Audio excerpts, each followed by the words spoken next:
बिस्मिल्लाहिर्रहमानिर्रहीम। सामीन कराम, आप सुन रहे हैं उर्दू नावल खून आशाम, जिसके मुसन्निफ़ हैं एम ए राहत, और ये इस सिलसिले की किस्त नंबर 37 है। मुझे उम्मीद है आपको मेरी ये काविश पसंद आ रही होगी। आपने अगर अभी तक मेरा चैनल कहानी घर सब्सक्राइब नहीं किया तो अभी मेरे चैनल को सब्सक्राइब करके बेल नोटिफिकेशन ऑन कर दीजिए, ताकि आने वाली हर नई कहानी की इत्तला बर वक्त आप तक पहुंच सके।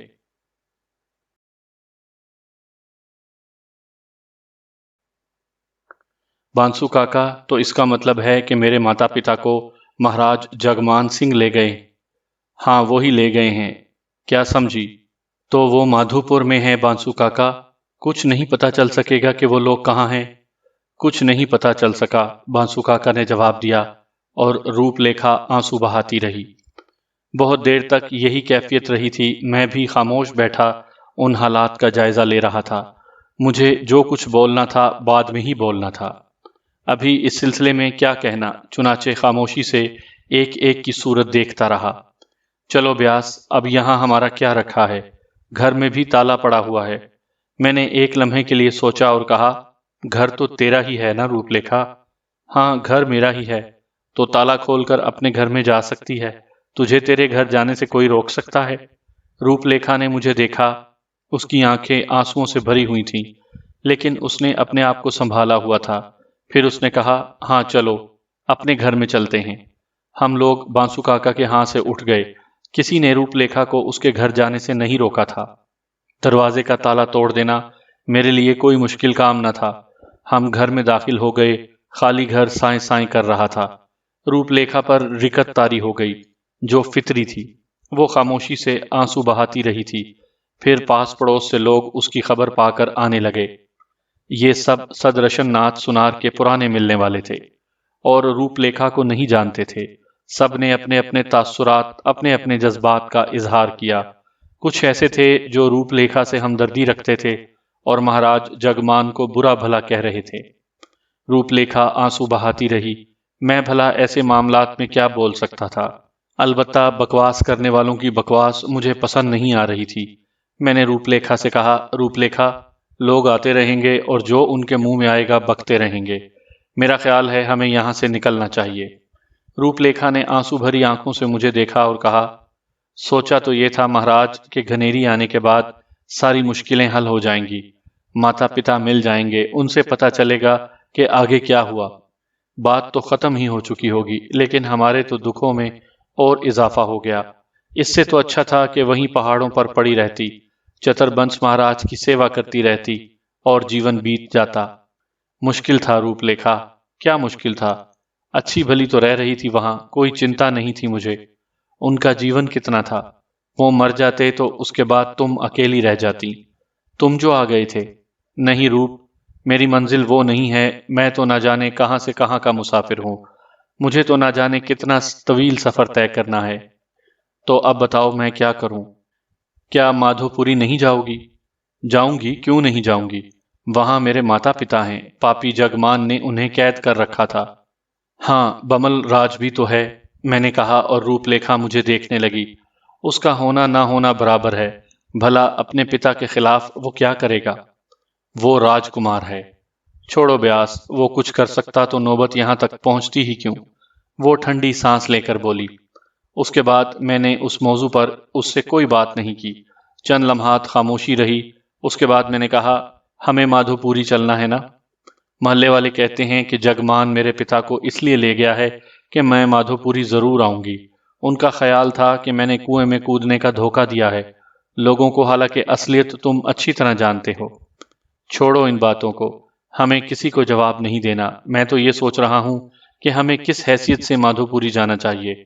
रूपलेखा सादा सी निगाहों से मुझे देखने लगी। माधोपुरी तो हमें जाना ही है, वहीं जाकर सूरत हाल मालूम होगी। लेकिन हम बराह रास्त जगमान के पास नहीं जाएंगे, बल्कि किसी तरह कोशिश करके चोरी छुपे माधोपुरी में दाखिल होंगे और जगमान के बारे में मालूमात हासिल करेंगे। यही तो मैं कह रही थी कि मेरे लिए अकेले ये काम मुश्किल है। तुम्हें मेरा साथ देना होगा।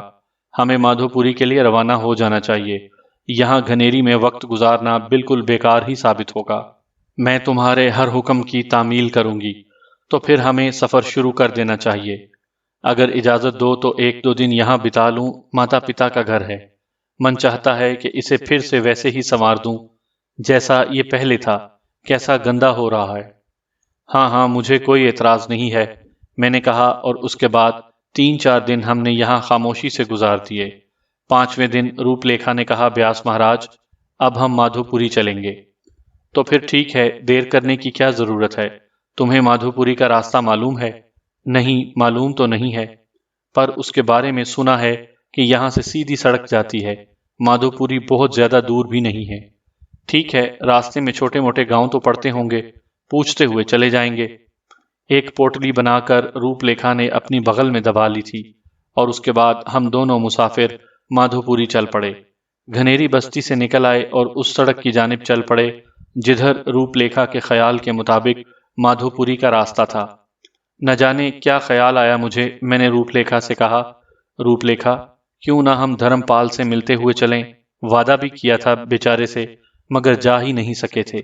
हाँ, यहीं बाएं तरफ तराइयों में, मैंने रूपलेखा को बताया। वो भी धर्मपाल से मिलने के लिए तैयार हो गई। फिर हमें सड़क का रास्ता छोड़कर उन डेरों तक जाने के लिए थोड़ा सा फासला तय करना पड़ा, लेकिन जब हमने तराइयों में पहुंचकर देखा तो वहां धर्मपाल के डेरे नहीं थे। हमने एक बार फिर अपना रास्ता पकड़ लिया और तेज रफ्तारी से सफर करते रहे। फिर एक गांव नजर आया। शाम हो चुकी थी। गांव के सिरे पर पहुंचने के बाद मैंने कहा, क्या ख्याल है, रात यहीं बसर की जाए? सुबह सफर करेंगे। हमने किसी मुनासिब जगह की तलाश के लिए कदम आगे बढ़ाए। जरूरी नहीं था कि यहाँ पर रहने वालों से मदद ली जाती। रात गुजारने के लिए मुसाफिरों को किसी दरख्त का साया ही काफी होता है। हम किसी अच्छी जगह की तलाश में एक सिरे से दूसरे सिरे पर निकल आए। वैसे भी छोटी सी जगह थी, 100-150 मकानात पर मुश्तमिल ये बस्ती, लेकिन दूसरे सिरे पर पहुंचकर हमारी आंखें खुशी से चमक उठीं, क्योंकि वहां खाना बदोशों का डेरा देखा था।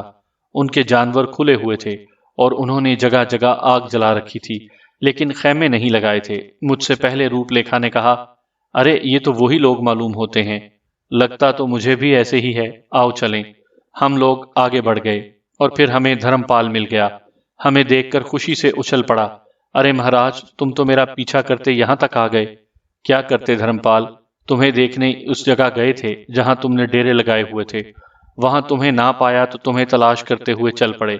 मैंने हंसते हुए कहा, अरे लो, आज ही तो हमने डेरे उठाए हैं वहां से, और आज ही तुम पहुंचे थे। हाँ धर्मपाल, बस इस दौरान तुमसे मिल नहीं सके, मगर तुमने कहाँ का रास्ता इख्तियार कर लिया। तुम तो कहते थे कि घनेरी में काफी दिन तक कयाम करोगे। हमने भी यही सोचा था कि अब तो तुम यहाँ मौजूद ही हो, मिल लेंगे तुमसे जाकर। बस महाराज, पता ये चला कि माधोपुरी में एक बड़ा मेला लगा हुआ है।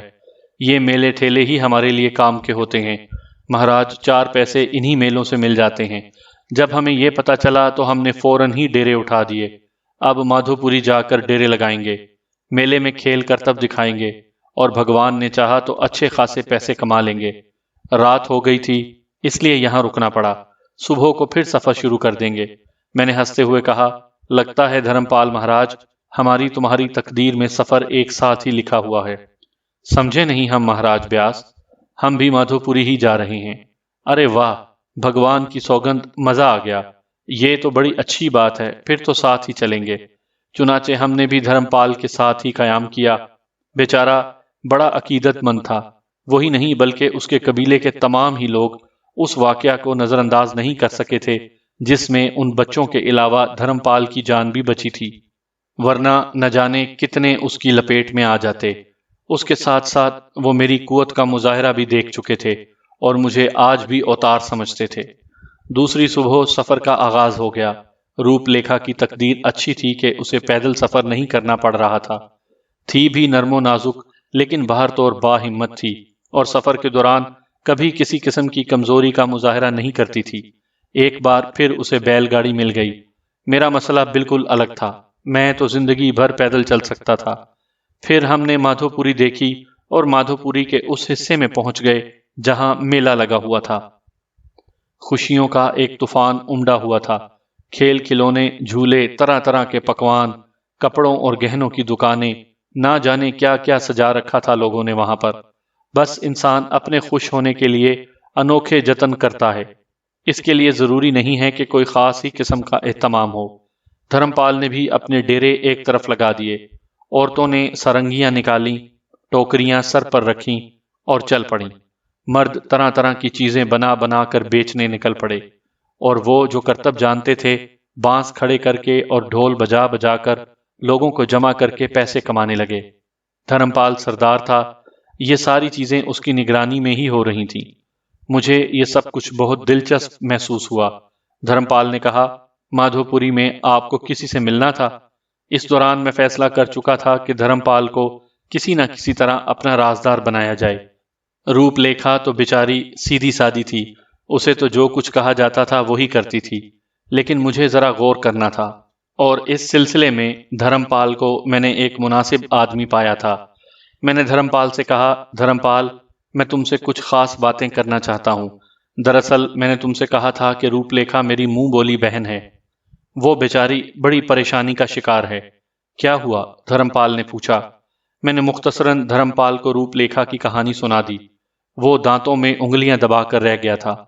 बहुत देर तक वो खामोश रहा, फिर उसने कहा, तो रूपलेखा के माता पिता जगमान महाराज की कैद में हैं। हाँ, और हमें जगमान के बारे में पता लगाना है। पता तो मैं लगा लूंगा महाराज, ये कोई मुश्किल काम नहीं है। तो फिर धर्मपाल, मेरी मदद करो और मुझे बताओ कि हमें सूरत हाल का इल्म कैसे हो। यहाँ माधोपुरी में मेरा एक जानने वाला था, अजीत लाल। कपड़े का कारोबार करता था। पहले भी कई बार यहाँ आ चुका हूँ महाराज। बड़ी अच्छी दोस्ती हो गई थी उससे। मैं उसे तलाश करता हूँ, हम उससे सारी मालूमात हासिल कर लेंगे। दूसरे दिन उसने अपना काम शुरू कर दिया। कोई 2 घंटे के बाद ही वो मेरे पास हंसता हुआ आ गया। लो महाराज, ये तो कमाल ही हो गया। अरे, अजीत लाल ने तो मेले में ही अपनी दुकान लगाई हुई है। यहीं पर है वो।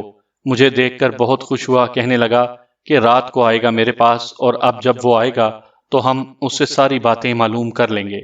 ठीक है, ये बड़ा अच्छा हुआ।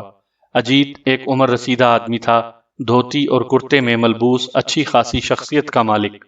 मुझे भी उसने हाथ जोड़कर प्रणाम किया था। मैंने भी उनके असूलों के मुताबिक दोनों हाथ जोड़ दिए। अजीत लाल से खैर खैरियत मालूम करने के बाद धर्मपाल असल बात पर आ गया। यार, तुमसे कुछ जगमान महाराज के बारे में मालूम करना था। अजीत लाल ने कहा, भैया, बुढ़ापे में आग हमने महाराज जगमान के मन में ही सुलगती हुई देखी। जो बात तुम पूछ रहे हो वो ऐसी नहीं है कि किसी को मालूम ना हो। पर वही कहते हैं ना कि ताकतवर मारे और रोने भी ना दे। भला किसकी मजाल के महाराज जगमान का मजाक उड़ाए। असल में भैया बात कुछ और ही हो गई। जगमान महाराज के बारे में तो तुम खैर नहीं जानते होगे। तुम ठहरे बस्ती बस्ती नगर नगर के लोग। फिर हमें मालूम है कि महाराज जगमान इतने बुरे आदमी नहीं थे। काफी पहले की बात है कि वो पापी राज तिलक यहाँ आकर आबाद हो गया। भगवान की सौगंध अघोरी है, काले इलम वाला। मैंने भी देखा है उसे। सूरत ही से घिन आए है देखकर ससुरे को। कौन राज तिलक? अरे, बना हुआ तो साधु है। मुठ बना रखा है अपना, और वहां बैठे न जाने क्या क्या खेल खेलता रहता है। हमारे जगमान महाराज इतने बुरे नहीं थे, पर उनका और उसका साथ हो गया, और जगमान महाराज राज तिलक के चेले बन गए। अब आदमी शैतान का चेला बन जाए तो फिर खुद सोचो कि वो खुद क्या रहेगा। सीधा सीधा शैतान हो जाएगा। भगवान की सौगंध, हम जगमान जी को बुरा नहीं कह रहे, मगर अब वो जो कुछ हो चुके हैं वो बहुत बुरा है भैया, बहुत बुरा। जिनके घरों में जवान बेटियां हैं वो चुपके बस्ती छोड़ रहे हैं। बहुत से लोग अब माधोपुरी से निकल गए हैं। अब तुम तो जानते नहीं कि किस किस के नाम लें तुम्हारे सामने। धर्मपाल हैरत से अजीत लाल की बात सुन रहा था। फिर उसने कहा, अजीत लाल, तुम्हारी बातें कुछ समझ में नहीं आई। समझाते हैं। असल में राज तिलक एक काले इलम वाला है। यहाँ आया था बड़ी मुसमसी सी सूरत बनाकर। साधु संत बनने के बाद मुठ के लिए जगह मांगी। जगमान महाराज ने जगह दे दी। मुठ बना लिया उसने अपना, और उसके बाद जगमान महाराज से उसकी दोस्ती बढ़ती चली गई। भैया, थोड़े फासले पर एक बस्ती है घनेरी। महारानी परशोत्मा ने घनेरी में बमल राज के लिए कोई लड़की देखी। सुना है बड़ी सुंदर थी। महाराज को बताया। महाराज खुद बारात लेकर पहुंच गए उस लड़की के लिए। सुना है लड़की ने आत्महत्या कर ली, या नहीं कि भाग गई घर से। अब महाराज तो बड़े बिगड़े कि ये क्या हुआ। लेकर गए थे बारात और डंडे बजाकर आ गए, पर भैया लड़की बेचारी के माता पिता को पकड़ लाए वो गुस्से में, और यहाँ लाकर कैद खाने में डाल दिया। उसके बाद से जो बिगड़े हैं तो ऐसे बिगड़े हैं कि राम राम राम। बिगड़े हैं से तुम्हारी क्या मुराद? जगमान महाराज पागल हो गए हैं। उस शैतान ने अपना जो मुठ बनाया है ना, उस मुठ में न जाने क्या क्या होता है। कहने को तो वो मंदिर है, पर सुंदरियां आती हैं रातों को। बस्ती की खूबसूरत लड़कियों को उठाकर ले जाया जाता है और लोगों की इज्जत बचानी मुश्किल हो गई है। कई लड़कियां जान दे चुकी हैं, पर जगमान महाराज के लिए कौन अपनी जबान खोले। वो राज तिलक के साथ ये सब कुछ कर रही हैं। ये हो रहा है आजकल यहाँ। बस यूं समझ लो कि राज तिलक ने जो काफी गंदगी फैलाई है वो सबके सरों पर आ गई है। जिसके घर में जवान बेटी नहीं है वो तो जरा सुख की नींद सो रहा है, और जिस बदनसीब के साथ ये सब कुछ लगा हुआ है वो ये सोच रहा है कि जाए तो जाए कहाँ। जगमान के आदमी तो दूर दूर तक फैले हुए हैं। रानी परशोत्तमा को ये सब कुछ नहीं मालूम। क्यों ना मालूम होगा महाराज, आप खुद सोचें। पर वो क्या करेगी बेचारी? जगमान महाराज के सामने भला वो बोल सकती हैं? राजकुमार बमलराज, बात बाहर तो नहीं आई, पर सुना यह है कि उसे भी कैद कर दिया गया है। सामईन कराम, आप ये कहानी मेरे चैनल कहानी घर पर सुन रहे हैं। आपने अगर अभी तक मेरा चैनल कहानी घर सब्सक्राइब नहीं किया तो अभी मेरे चैनल को सब्सक्राइब करके बेल नोटिफिकेशन ऑन कर दीजिए, ताकि आने वाली हर नई कहानी की इत्तला बर वक्त आप तक पहुंच सके। बात बाहर तो नहीं आई, पर सुना यह है कि उसे भी कैद कर दिया गया है, अजीत ने बताया, और मैं शदीद हैरत के आलम में यह कहानी सुनता रहा। चतुरबंश की आवाज मेरे कानों में गूंजने लगी कि संसार में जीवन बिताने के लिए एक बेहतरीन जरिया यह है कि इंसानों से हमदर्दी करो, उनके लिए काम करो। फितरी तौर पर जब से आशीष भगवंत से मेरा वास्ता टूटा था, मेरे दिल में भी यही जज्बे जागे थे, और मकदूर भर मैंने उसके लिए कोशिशें भी की थीं। बाद में चतुरबंश ने मुझ पर एहसान किया, और जो मुसीबत चंद्रखंड ने मुझ पर डाल दी थी उससे निजात दिला दी। अब अगर मेरे सामने ये एक अहम मसला आया है तो मेरे ख्याल में मुझे अपना फर्ज पूरा करना चाहिए। राज तिलक काली कुवतों का मालिक है, और भोज लेखा के 4 पन्ने मेरे पास मौजूद हैं, तो फिर क्यों ना उनका खेल देखा जाए। और दिल ही दिल में मैं उसके लिए तैयार हो गया। अजीत थोड़ी देर के बाद चला गया, और धर्मपाल ने मुझे देखते हुए कहा, अब कहो महाराज, जो कुछ मालूम करना चाहते थे वो मालूम हो गया या कुछ रह गया? नहीं धर्मपाल, मेरा ख्याल है काफी कुछ मालूम हो गया। फिर भी महाराज, हमारे लिए अगर कोई ख्याल मन में आए तो हमें जरूर बता देना। धर्मपाल, तुम्हें मेरी मदद करना होगी। अब तो ये समझ लो कि ये सब कुछ जरूरी हो गया है। भगवान की सौगंध, वो आपकी मदद नहीं होगी, हमारा काम होगा, धर्मपाल ने कहा। मैं उसका शुक्रिया अदा करके उठ गया। अलबत्ता अब मैं सोच रहा था कि मुझे क्या तरीका इख्तियार करना चाहिए, और रात भर की सोच के बाद मैंने एक तरीकाकार मुंतखब कर लिया। उसके लिए रूपलेखा को राजदार बनाना जरूरी था, और मैं मुनासिब वक्त पर उससे इस मौजू पर बात करने का ख्वाहिशमंद था, जो बातें अजीत लाल ने मुझे और धर्मपाल को बताई थीं। रूपलेखा उन बातों से बेखबर थी, और मैंने भी उसे यह सब कुछ ना बताने का फैसला कर लिया। उस बेचारी को बता भी देता तो वो गमजदा होने के अलावा क्या कर सकती थी। ब्यास की अकल से जो मंसूबा मैंने बनाया था उसे कारामद होना चाहिए था। अलबत्ता उसके लिए खासे उलट फेर करने की जरूरत थी। सबसे पहले मैंने रूपलेखा ही से उसके बारे में बात की। मैंने कहा, रूपलेखा, यहाँ आने के बाद हमने जो मालूमात हासिल की हैं वो बड़ी अजीब हैं। मैं तुम्हें उनके बारे में बताना चाहता हूँ। बताइए ब्यास महाराज, रूपलेखा ने सादा सी निगाहों से मुझे देखकर कहा। थोड़ी सी बातें तो हमें घनेरी ही में मालूम हो गई थीं। पता नहीं जगमान कैसा इंसान है।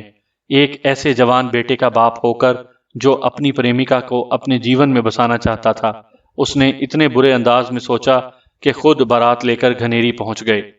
उससे ये अंदाजा तो होता है कि वो बुरा और हवस परस्त आदमी है, लेकिन अब जो पता चला है यहाँ उसके बारे में वो ये है कि वो शैतान बन चुका है, और एक शैतान की सोहबत में रहता है। काले इल्म का माहिर एक आदमी राज तिलक के नाम से यहाँ कहीं मुठ बनाकर रहता है। जगमान राज तिलक का दोस्त है, और दोनों मिलकर अपनी बस्तियों और दूर दराज की आबादियों से मासूम लड़कियों को अगवा करके लाते हैं और उन्हें बेइज्जत करते हैं। ये उन्होंने अपना श्वार बना लिया है। बमलराज को जगमान ने कैदी बना लिया है क्योंकि वो तुम्हारे वाक़े के बाद अपने पिता का बागी हो गया था। ये कहानी मैंने सुनी है। रूपलेखा के हलक से हल्की सी चीख निकल गई। वो फटी फटी आंखों से मुझे देखती रही और फिर उसकी आंखों से आंसू बह निकले। मैं जानता था कि वो मन ही मन में सुलगने वाली लड़की है। जबान से बहुत कम बोलती है, लेकिन दिल में न जाने क्या क्या दर्द बसाए हुए है। मैंने उससे कहा, रूपलेखा, रोने से संसार में कोई काम कभी नहीं बना। हर मुश्किल के हल को तलाश करने के लिए जद्दोजहद करना होती है। ये सारी बातें मालूम करने के बाद मैंने कुछ मंसूबे बनाए हैं और उन मंसूबों में चालाकी के साथ तुम्हारा काम करना बहुत ज़रूरी है। आंखें साफ करो, दिमाग ठंडा करो और जो कुछ मैं कह रहा हूं उसे गौर से सुनो। मेरी बात मानना तुम्हारे लिए बेहद ज़रूरी है, क्योंकि जगमान से तुम्हारे माता पिता को छुड़ाना और उसके साथ साथ ही बमल राज को भी बचाना हमारी जिम्मेदारी है और अकल ही हमें इस काम में कामयाब कर सकती है। लेकिन अगर तुमने रोने धोने का चक्कर चलाया तो यूं समझ लो, ना मैं कुछ कर पाऊंगा और ना तुम। रूपलेखा ने आंसू साफ कर लिए, फिर बोली, बताइए व्यास महाराज, मुझे क्या करना है। रूपलेखा, पापी को पाप से ही मारना पड़ता है। मेरे मन में एक ख्याल ये है कि धर्मपाल को आलाकार बनाकर हम अपना काम शुरू करें। वो कैसे महाराज? मैं तुम्हें महल में पहुंचाना चाहता हूँ। ये बताओ, जीवन में कभी नाच गाने से भी दिलचस्पी रही है? गाना तो नहीं जानती महाराज, पर बचपन की एक सखी थी, उससे बकायदा नाच सीखा था और कभी कभी मंदिर में नाचती भी थी। लोग उस नाच की बड़ी तारीफ करते थे। इसका मतलब है कि तुम्हें नाचना आता है। क्या तुम राजमहल में जगमान के सामने? हाय राम, ये तो बड़ा मुश्किल हो जाएगा। नहीं रूपलेखा, ये जरूरी है। भगवान के मंदिर में तुम भगवान को खुश करने के लिए नाची थी, यही बात है ना? हाँ, तो फिर यूं समझ लो कि जगमान के सामने तुम्हें अपने माता पिता को बचाने के लिए नाचना होगा। वो सहमी हुई निगाहों से मुझे देखती रही, फिर आहिस्ता आहिस्ता उसके चेहरे पर अलम के तासुरात उभर आए। उसने कहा, अगर ये बात है महाराज तो मैं नाचूंगी। रूपलेखा, आज से तुम्हें अपना नाम भी बदलना होगा। वो क्यों महाराज? तुम रूपलेखा के नाम से जगमान के सामने नहीं जाओगी। तो हम भेस बदल कर जाएंगे वहां? हाँ, मैं तुमसे बात करने के बाद धर्मपाल से बात करूंगा। वो नट है, खेल तमाशे दिखाता है। हो सकता है जगमान से उसे भी कुछ इनाम मिल जाए। मैं तुम्हें उसकी बेटी की हैसियत से राजमहल भेजना चाहता हूँ। रूपलेखा गहरी सोच में डूब गई। फिर उसने कहा, जैसा आप कहेंगे हम वैसा ही करेंगे महाराज। आप इसकी बिल्कुल चिंता ना करें। अब हमने अपने आप को संभाल लिया है। मैं इत्मीनान रखूं रूपलेखा कि तुम हिम्मत से काम लोगी? हाँ महाराज, हमने अपना जीवन आपके हवाले कर दिया है और हम वादा करते हैं कि आप जो कुछ कहेंगे उससे मुंह नहीं मोड़ेंगे। रूपलेखा की जानिब से इत्मीनान करने के बाद मैंने धर्मपाल की तरफ रुख किया। नट धर्मपाल बहुत अच्छा आदमी था, इस बात का मुझे पूरी तरह अंदाजा हो चुका था। मुझसे दिली अकीदत रखता था। चुनाचे जब मैंने उससे कहा कि धर्मपाल, अब समय आ गया है कि तुम्हें मेरी मदद करना होगी, तो उसने सीने पर हाथ रखकर झुकते हुए कहा, महाराज, भगवान की सौगंध, हमारे जीवन की जरूरत भी पेश आई आपको तो हम जीवन वार देंगे। आप पर बस इतना प्रेम समा गया है आपके लिए हमारे मन में। तुम्हारा शुक्रिया धर्मपाल। असल में महान लोगों की यही पहचान होती है, वरना कौन किसी का कितना मान रखता है। अच्छा, तो अब बात यह है धर्मपाल कि मैं तुम्हें रूपलेखा की कहानी सुना ही चुका हूँ, काफी कुछ बता चुका हूँ तुम्हें उस बारे में। हमने एक मंसूबा बनाया है और वो मंसूबा ये है कि तुम रूपलेखा को लेकर राजमहल जाओगे। उसे बना संवार कर बंजारन बनाकर ले जाना है। वहां ये जगमान के सामने रक्स करेगी। उसके बारे में अजीत ने जो कुछ बताया है तुम्हारे इल्म में भी है। हो सकता है वो तुम्हें इनामो कराम से भी नवाजे। बहरहाल ये अलग बात है और मैं जानता हूँ कि तुम माया के लालची नहीं हो, लेकिन ये मजबूरी है।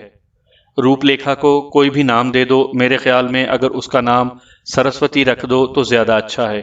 जब तुमसे पूछा जाए कि सरस्वती कौन है, तो तुम यही बताओगे उन लोगों को कि वो तुम्हारी बेटी है और उसकी माँ मर चुकी है। हमें इस तरह रूपलेखा को जगमान तक पहुंचाना है। उसके साथ साथ ही हमें दूसरा काम भी करना है। वो क्या महाराज? धर्मपाल ने दिलचस्पी से पूछा। राज तिलक के बारे में जो कुछ सुना है उस पर भी नजर डालनी है। मैं उसे राज तिलक के मुठ में ले जाऊंगा, वहां उसे राज तिलक की निगाहों के सामने भी लाना है। महाराज, खतरे बढ़ जाएंगे। धर्मपाल ने पुरतफक्कुर लहजे में कहा। खतरे तो मोल लेना पड़ेंगे, ऐसे काम आसानी से नहीं होते। हमें बहुत बड़ी हिम्मत से काम करना है। बाकी जहां तक और मामलात का ताल्लुक है तो तुम उन्हें मुझ पर छोड़ दो। उसके बाद मैंने रूपलेखा को समझाया बुझाया और उसे बताया कि हम किस तरह अपने काम का आगाज करेंगे। फिर पहला काम मैंने ये किया कि उस मुठ के बारे में मालूमात हासिल की।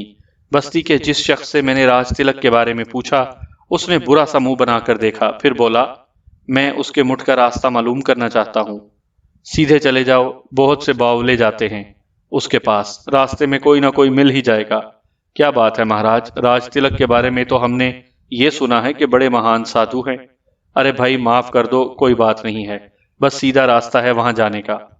उस शख्स की बातों से मुझे अंदाजा हुआ था कि राज तिलक की शैतानियत से लोग काफी हद तक वाकिफ हो गए हैं और शायद दरे पर्दा उससे नफरत भी करते हैं।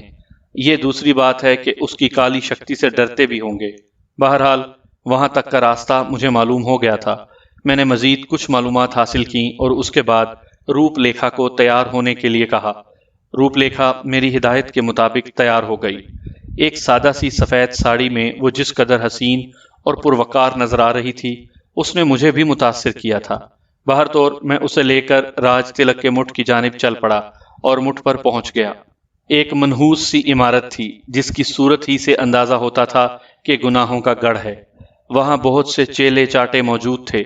हर तरफ माहौल काफी भयानक था और इमारत आबादी से काफी दूर हटकर बनाई गई थी। लोग आ जा रहे थे। इमारत के अहाते में बहुत से पिंडे पुजारी मौजूद थे। शक्ल तो मंदिर की सी ही बनाई रखी थी उन्होंने, लेकिन ये गुनाहों का मंदिर था। सब ने आंखें फाड़ फाड़ कर रूपलेखा को देखा। हालांकि यहाँ औरतें भी नजर आ रही थी, लेकिन ऐसी औरतें जिन्हें देखकर उनके बारे में अंदाजा हो जाए कि वो तिलक मंदिर की दासियां हैं, लेकिन सूरत ही से फहाशाएं नजर आ रही थी। बहुत सी मुझे भी देखकर मुस्कुराई थी। मैंने अपने आप पर काबू रखा और एक पंडित से कहा, ये सरस्वती है, मन की मुराद मांगने आई है, हमें देवताओं के बुतों के सामने पहुंचा दो। हमारी रहनुमाई कर दी गई। भयानक मंदिर में एक नया ही बुत नजर आ रहा था। ना ये काली देवी का बुत था, ना किसी और जाने पहचाने देवता का, बल्कि सही मायनों में ये शैतान का मुजस्समा था। उसके आगे बहुत से मर्द और औरतें सर झुकाए हुए बैठे थे। मैं भी रूपलेखा के साथ वहीं जा बैठा। मेरा असल काम कुछ और था। थोड़ी देर तक हम वहां बैठे रहे, फिर राज तिलक वहां आया। लंबे कदो कामत का तनोमंद आदमी था। मूछें बहुत बड़ी बड़ी, बाकी चेहरा साफ शफाफ। बाल जटाओं की तरह कमर तक लटके हुए थे। ऊपरी बदन नंगा था, हाथ में तरशोल था। निचले बदन पर सफेद धोती बांधे हुए था। पैरों में लकड़ी की खड़ावें पहने हुए। वो सब उसके सामने सजदा रेज हो गए। यहाँ मुझे बड़ी मुश्किल पेश आई थी, लेकिन हमारा सजदा रेज ना होना राज तिलक की तवज्जो का बाइस बना। उसने हमें देखा, फिर उसकी निगाहें रूपलेखा की जानिब उठी और वो देर तक उसे घूरता रहा। उसने किसी से कुछ नहीं कहा था, बस दर्शन देने आया था। हाथ सीधा किया और उसके बाद अपनी खड़ाओं से खटखट करता हुआ वापस चला गया, गोया सबको आशीर्वाद दे गया था। मैं दिल ही दिल में मुस्कुरा रहा था। जब मैं रूपलेखा के साथ वापस पलटा तो मैंने दो पुजारियों को अपने पीछे आते हुए देखा और मैं समझ गया कि पुजारी हमारा पीछा करके ये मालूम करना चाहते हैं कि हम कौन हैं, कहाँ रहते हैं। फिर मैं मेले में धर्मपाल के डेरे पर पहुंच गया।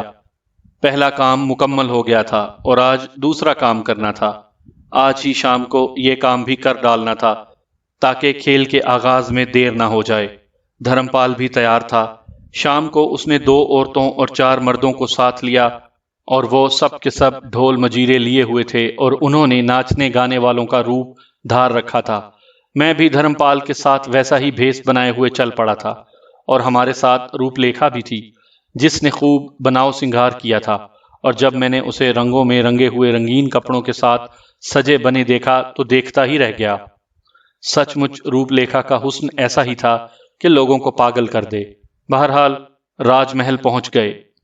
पहरेदारों ने हमसे पूछा कि हम क्यों आए हैं, तो धर्मपाल ने हाथ जोड़कर कहा, हम नाचने गाने वाले हैं।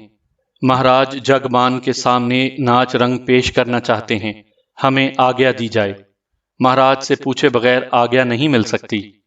तो पूछ लो भाई, धर्मपाल ने कहा। जगमान खुद भी नाच गाने का रसिया था। हम लोगों को एक जगह ठहरा दिया गया था और कहा गया कि महाराज चांद निकले नाच रंग से लुत्फ अंदोज होते हैं।